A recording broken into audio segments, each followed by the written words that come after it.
যত বেশি আপনি পাপ করবেন, যত বেশি পর্ন দেখবেন, যত বেশি মাদক খাবেন, যত বেশি জুয়া খেলবেন, যত বেশি অহেতুক সময় নষ্ট করবেন, যত বেশি আপনি অন্যের ক্ষতি করবেন, ঠিক আছে, নিরপরাধ মানুষের উপর নির্যাতন করবেন, যত বেশি আপনি পাপ করবেন, পাপ, এই পাপ করতে করতে করতে মানুষের অন্তর কঠিন হয়ে যায়।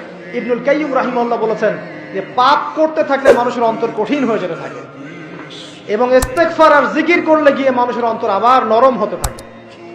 পাপের উপর পাপ করতে থাকলে মানুষের অন্তর কঠিন হতে থাকে। এ বিষয়ে রাসূলুল্লাহ সাল্লাল্লাহু আলাইহি ওয়াসাল্লাম বলেছেন, যখন মানুষ একটা পাপ করে কলবের মধ্যে একটা কালো দাগ পড়ে যায়, যখন আরো একটা পাপ করে আরেকটা কালো দাগ পড়ে যায়।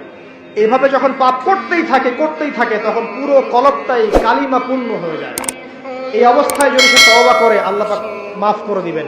যদি এই অবস্থায় তার মৃত্যু হয়ে যায়, তার আত্মাটা থেকে দুর্গন্ধ বের হতে থাকে, যে আত্মাটা কবজ করতে পর্যন্ত মালাকুল মউত মানে ঘৃণা পোষণ করেন।